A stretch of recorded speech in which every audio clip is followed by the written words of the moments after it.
시청자 여러분 안녕하십니까? VOA 뉴스투데이 시작합니다. 북한이 이달 하순 실무 협상에 임할 용의가 있다고 밝힌 것과 관련해 트럼프 대통령은 만남은 항상 좋은 것이라고 말했습니다. 북한의 제안 이후 국무부는 아직 발표할 일정이 없다고 밝혔는데요. 첫 소식 조상진 기자가 준비했습니다. 도널드 트럼프 대통령이 미국과 9월 하순경 실무 협상을 할 용의가 있다는 북한의 담화에 대해 긍정적인 반응을 나타냈습니다. 트럼프 대통령은 9일 백악관에서 김정은 위원장에게 실망했느냐는 취재진의 질문에 북한이 만남을 갖자고 한 보도를 조금 전 봤다면서 김정은 위원장과 매우 좋은 관계를 맺고 있다고 말했습니다. 또 무슨 일이 일어날지 지켜볼 것이라며 만남은 항상 좋은 것이라고 강조했습니다. Well, I just came out over the wires that he'd like to have a meeting, that they would like to meet. We'll see what happens. But I always say having meetings is a good thing, not a bad thing.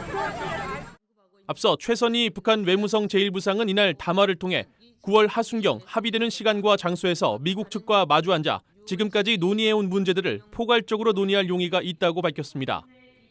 또 미국에 북한이 받아들일 수 있는 새로운 대안을 들고 나올 것을 요구했습니다. 최 부상의 제안은 미국 실무협상이 수일 또는 수주 안에 열리기를 기대한다는 마이크 폼페오 미국 국무장관의 발언 다음 날 나왔습니다. 폼페오 장관은 전날 미 ABC 방송 디스위크에 출연해 북한이 협상에 응하지 않거나 합의에 반하는 미사일 시험을 하면 트럼프 대통령이 크게 실망할 것이라고 말했습니다. We have to make sure that Chairman Kim honors the commitments that he made to President Trump. You know, I think President Trump would be very disappointed if Chairman Kim doesn't return to the negotiating table or conducts missile tests that are inconsistent with the agreements that they made when the two of them were together these three times. 북한은 지난 6월 말 판문점 미북 정상회동에서 실무협상 재개를 약속했지만 미한 연합훈련을 비난하고 단거리 탄도미사일을 발사하며 대미 비난 발언을 이어가는 등 협상 재개를 위한 움직임을 보이지 않아왔습니다. 미 국무부 관계자는 최선희 부상의 담화에 대한 VOA의 논평 요청에 이 시점에 발표할 어떠한 만남도 갖고 있지 않다고 답했습니다. VOA 뉴스 조상진입니다. 국제원자력기구 IAEA는 북한의 핵시설들은 가동되지 않고 있는 것으로 보이지만 다른 시설들의 활동은 계속되거나 더 개발되고 있다고 밝혔습니다. 이 명백한 안보리 결의 위반이라면서 북한 핵 프로그램 검증 과정에서 핵심적인 역할을 할 준비가 돼 있다고 밝혔는데요. 이현철 기자의 보도입니다. 국제원자력기구 IAEA의 코넬 페루타 사무총장 대행은 9일 IAEA 본부에서 열린 기자회견에서 북한 핵 프로그램에 대한 검증 작업에 착수할 준비가 돼 있다고 말했습니다. 페루타 사무총장 대행은 IAEA는 공개된 정보와 위성 사진을 통해 북한 핵 프로그램을 계속 감시하고 있다고 말했습니다. And we remain ready to play an essential role in verifying the DPRK's nuclear program if a political agreement is reached among the countries concerned. 한편 페루타 대행은 이날 기자회견에 앞서 열린 IAEA 정기이사회 개막연설에서 북한의 핵 활동에 대해 우려를 나타냈습니다. 일부 북한의 핵시설들은 가동되지 않고 있는 것으로 보이지만 일부 다른 시설들의 활동은 계속되거나 더 개발되고 있다고 밝혔습니다. 그러면서 북한의 핵 활동은 중대한 우려의 원인으로 남아있다고 말했습니다. 이어 북한이 핵 프로그램을 계속하는 것은 유엔 안보리 관련 결의들을 명백히 위반하는 것이라고 지적하며 이는 매우 유감이라고 덧붙였습니다. 페루타 대행은 북한의 유엔 안보리 관련 결의들에 따른 의무를 전면적으로 준수하라고 촉구했습니다. 아울러 IAEA와 즉각 협력해 모든 현안들을 해결하라고 북한에 촉구했습니다. 북한은 2009년 4월에 북핵 감시를 위해 북한에 머물던 국제원자력기구 IAEA 사찰단을 추방했고 이후 IAEA는 북한 핵시설에 직접 접근하지 못하고 있습니다. VOA 뉴스 이현철입니다. 미 의회 산하에 북한 등 적대국의 악성 행위 대응에 초점을 맞춘 독립위원회를 설립하는 내용의 법안이 미 하원에 발의됐습니다. 위원회는 1년간 해외 정부가 지원하는 악성 행위를 평가 분석하고 행정부의 대응 방안을 권고하도록 했습니다. 엘리엇 엥겔 하원 외교위원장이 지난달 27일 발의한 부처 간 공조와 지도력을 통한 러시아 영향 대응 법안은 국무부와 국방부 등 행정부처들이 협력해 러시아의 악성 행위에 관한 구체적인 대응 방안을 마련하도록 하는 내용이 담겼습니다.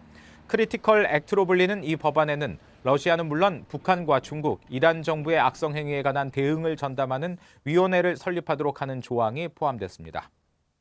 이 중국 당국이 최근 국내 대중교통 이용자의 신분증 검사를 대폭 강화하면서 이 탈북민들의 동남아시아행 탈출 경로가 큰 타격을 받은 것으로 알려졌습니다. 이 공안이 전자기기를 통해 일일이 신분증을 확인하면서 지난 2달 동안 200~300여 명이 체포됐다는 제보도 있었습니다. 김영권 기자가 취재했습니다. 중국 공안이 버스에 올라 승객들의 신분증을 태블릿 등으로 일일이 확인합니다. 중국에서 탈북민들의 한국행을 지원하는 4곳의 단체 관계자들은 2달 전부터 대중교통을 이용하는 중국 공안 당국의 검문 검색이 이렇게 강화되면서 탈북 경로가 크게 위축되고 있다고 밝혔습니다. 과거에는 이제 그냥 대충 올라와서 한두 명 검사하기도 하고 어쩌다 한 번씩 한 거지, 지금같이 이렇게 한 사람 한 사람 공안들이 올라와서 전부 다 그 신분증을 대조하고. 과거엔 탈북민들이 가짜 신분증을 이용해 동남아시아 국가 접경까지 이동했지만 공안 당국이 전자기기로 IC 칩이 담긴 신분증을 일일이 확인하면서 탈출이 어려워졌다는 겁니다. 김 목사와 또 다른 단체 관계자는 지난 2달 동안 이런 검문 검색의 강화로 탈북민 200~300명이 체포돼 구금됐다고 말했습니다. 우리 관lep승객에 관여된 사람들이 한 달에 못해도 한 30~40명은 동남아로 탈출을 시켰거든요. 근데 지난 2달 동안 5명밖에 못했어요.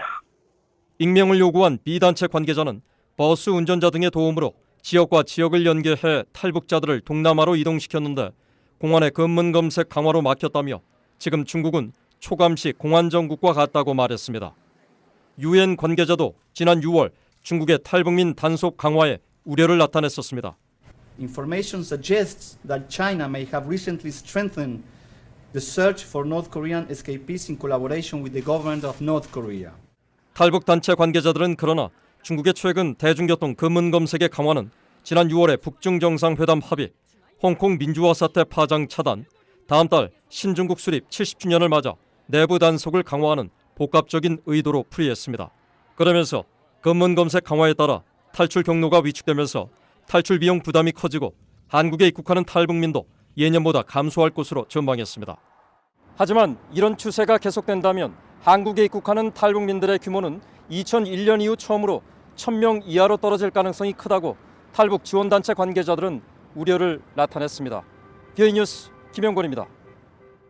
한국의 예비역 장성들이 한국 정부의 한일 군사정보보호협정 종료는 미한일 자유동맹 대신 북중러 전체주의 동맹을 선호한 결정이라면서 협정 종료 철회를 촉구했습니다. 서울 외신기자클럽 초청으로 9일 간담회에 참석한 김영철 전 군참모차장 출신 예비역 중장은 협정 종료는 문재인 정부의 지향점이 분명히 공개된 사건으로 볼 수 있다고 주장했습니다. 또 북한 김정은의 핵포기 결단은 거짓으로 판명된 만큼 한국 정부는 빠른 시일 안에 한일 군사정보보호협정 연장 종료를 철회하고 나아가 미한일 동맹으로 발전해 미국의 인도태평양 전략에 적극 참여해야 한다고 말했습니다. 이어 합동참모본부 차장 출신의 신원식 예비역 육군 중장은 북한의 탄도미사일 능력은 이미 한국과 일본을 대상으로 실전 배치된 상태라면서 앞으로 북한의 탄도미사일은 액체 연료에서 고체 연료 사용으로 대체되고 액체 연료 미사일은 무력 시위와 대외 판매용으로 전환될 것이라고 전망했습니다.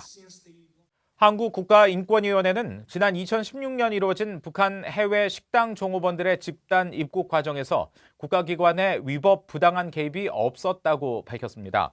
인권위는 9일 탈북 종업원 집단 입국 사건 직권조사 보고서에서 식당 지배인과 종업원들의 입국 과정에서 국가정보기관에 의한 강요와 위법, 부당한 개입이 있었다는 주장을 입증할 만한 객관적인 증거를 확인할 수 없었다면서 이 같은 결론을 내렸습니다.